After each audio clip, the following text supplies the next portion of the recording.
my BBs, it's Biblio Blue and Be Creative with Dominique. And you are now watching the Lit Stoop.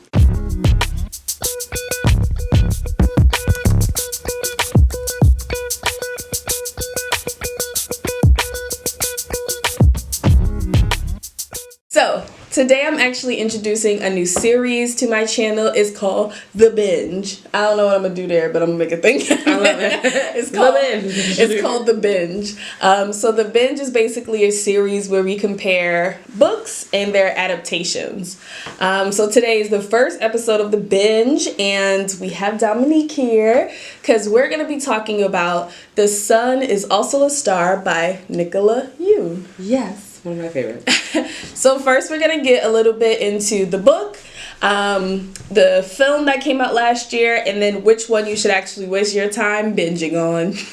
So let's start with the book. Yeah. I actually just read the book, as in this month for February, and I wanted to read the book because I wanted to read something that was, that made me a little mushy. Yes, it's so warm-hearted. 100%.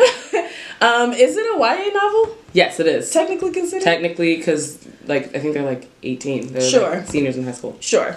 So it's a YA novel. The book, The Sun is Also a Star, centers this young Jamaican-American woman, or Jamaican woman, I guess. Yeah.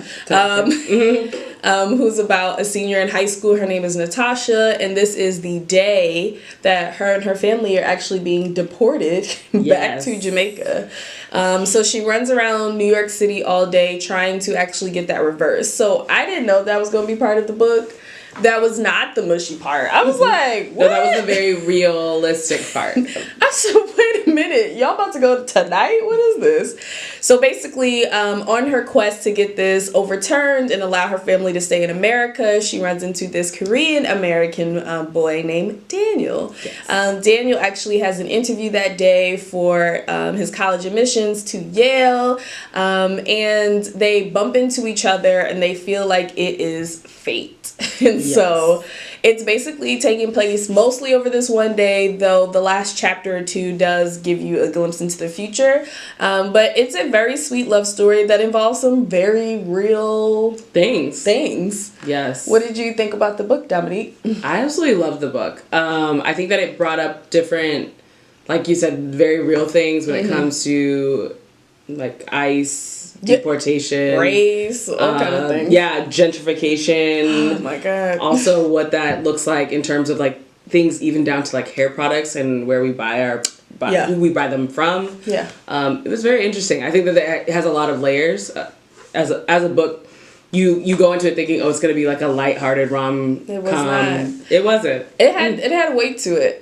One of my favorite things about just how the book was written is, each chapter is either one or two of the main characters, and then there are some chapters in between that are actually kind of vignettes of other kind of characters. Yeah, almost characters that feel tangential, but it's actually people that they're physically running into. Yes, encountering. But then all of a sudden the next chapter will be a little vignette or history about them, and I thought that was really interesting, especially about their cultures specifically.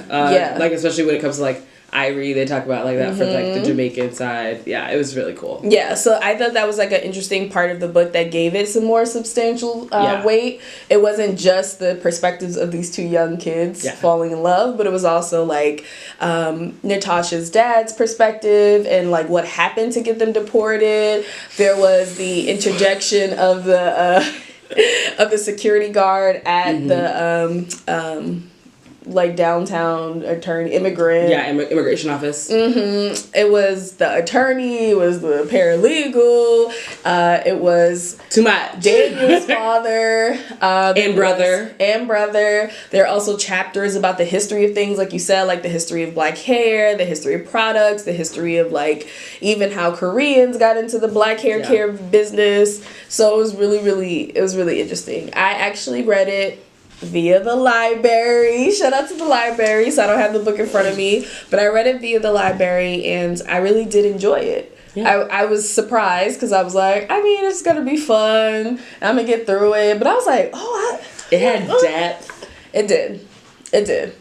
it had a lot of layers, and even in the time that Natasha and Daniel like meet and hang out, there's mad stuff that happens, and so that was really cute too. It's also wild that it all happens, and it mostly chronicles one day. Like to me, that writing style is very interesting, and I tip my hat to Nicola on that because like I feel like that's very difficult to write a whole story that it's not short either. It's not necessarily a short read, but it's all in one day, and it's very detailed of like how the layers of how these people are connected to them. Like it's kind of like if you ever saw the movie Crash.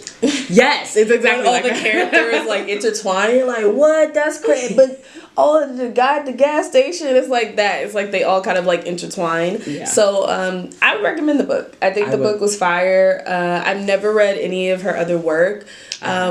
She is Jamaican and her husband is Korean. Yes, this is very true. And her husband's also a writer. Yeah. And so there was a little bit of just that conversation in general about interracial relationships, even within the love story of them getting to know each other. Yes, which is also, if you ever read another one of her books, like Everything, that is also another element that's so interesting. Yeah. So yeah, I love the book. So then I'm like, oh man, I'm doing a binge series. I know that, was it last year?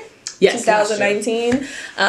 The Sun Is Also a Star became a freaking film in the big theaters. It stars Yara Shahidi, and I actually don't know the other actors' names. I don't remember his name. He's very handsome, but I don't remember his name. But yeah, Yara Shahidi from Blackish, from Grownish, plays Natasha. Yes. So I'm like, boom, I text Dominique, girl, I finished the book. I'm about to get into this film, and then the film started. And then it started. How did you feel about how it started?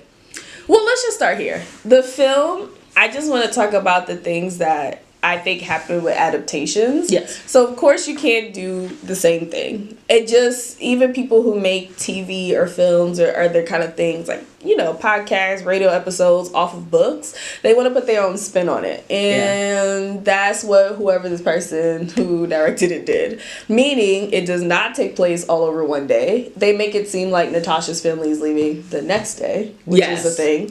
The second thing is, it doesn't do any of the stuff that I loved about the book. It don't have a lot. It has some of the like crossover external characters with the external characters, but it don't have that much. They took a lot of misrepresented some of the details of the time that Natasha and Daniel spend together. So I'm like, they did not do that. Yeah, they like made their. Essentially, I feel like they made their relationship a lot more in depth on screen, but at like in a weird way. And then all the other things, and the reason why you notice that is because all the other people that they run into, like they need to be a part of the story, because it's consequential. Like in the book, it's consequential, but in the movie, it like does not read right. Like that does not happen. Also, I'll be honest with you, the way that the characters are written, they were not portrayed like that in the film, and that's what really made me be like, y'all tried it. So Natasha is actually written as a character who is very guarded, and very like logical, and very just like, I don't even have time for this. You know what I'm saying? Pragmatic, like this, like like she's very by the book. Yeah, and everything is urgent because clearly her family leaving tonight. So even when he's like, "Yo, she's like, "What? I have to go." Yeah. But in the film, at least the way it's portrayed by Yara Shahidi, Natasha is not as hard ass. She's not as it's not as the urgency. I think that's like it feels almost a little more languid. And I was like, what? Girl, you about to get deported out the country. Until the end, and then it's like, it suddenly is like, revs up, and you're like, you had a whole movie for that.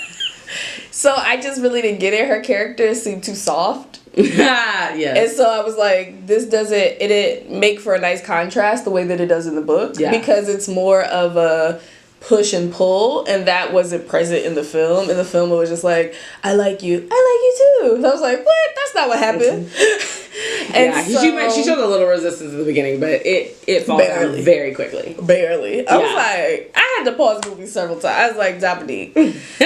Why you let me do this? I just finished this book and I enjoyed it. And you didn't say a word. You didn't even say a word when you went to see it in the movie theater. I remember you being excited about it. You never came back and said that this movie was. You should have known at that moment. You should have known at that moment. You didn't even bring it up when I said it. I said, "Oh, girl, I was so hyped. The book was good." You was like, "Yeah, it was." I said, "About to watch the film." You was like, "Good luck. Did you watch it yet?" But you know what's sad is that you watched this one. There's almost a part of me that's like, I wish you would have read everything, and then watched the movie. Because that adaptation is A1. Fair enough. I have to look. Maybe they have different people behind it. They definitely do. Stella McGee, who just wrote The Photograph, is who did everything. Oh, that makes sense. But yeah, the son is also a star. That film, I painstakingly made it through. And that is not how I felt about the book, which I had just finished reading. It's true. And mine was separate. Yeah. I had a little more time between. Mm-hmm. No, I did not. I put it down, turned on Hulu, got on there. I was like, I was about to be sweet. I'm about to be in my feelings. I was not. I wasn't even invested in the characters the same way. I was just like, I guess, girl. But I think that's because of the actors. His brother, though, was good. I will give you that. The casting for his brother was... Sure. His brother doesn't have that many lines, y'all. His brother's a jerk, and he's played by the perfect person to play a jerk. They also changed things that I thought were arbitrary, like where the school was. Like, now it's not Yale, like it was in the book. It's Stanford or something. I was like, I thought it was like Princeton. And I was like, okay, somebody must have went to Yale and decided that was like against the whole thing. We're not doing Yale anymore. It didn't give it to me. The main character is beautiful. Very. Aesthetically, when you see... I don't know. Y'all, you need to definitely binge this book. It is worth your time. Do not even on a bored, rainy day, pull up that film. Not on Hulu, not on Netflix, not on... just any of them. There's so many services, I don't even know what else. Not Zeus. Don't do it. Spend your 2 to 3 hours, just read the book. It's a fun read. It'll go by easy. Support Black writers. Just please and support Black writers. And I'm sorry, y'all. I'm sorry to Yara. It just wasn't good. It wasn't worth it. I don't even know. It took me so long to go through the movie that I just was like, I might as well turn it off and watch something else. But I kept pausing. I was like, I don't want to watch this no more. Don't do it. No. So, anyway, this is Dominique. Thank you for joining me on the Lit Stoop. Thank you for having me. I'm going to let you know, you already know, it's going to pop up here, where to find Dominique. Check me out on her podcast and all the other amazing guests on there. Talk about music and life and love.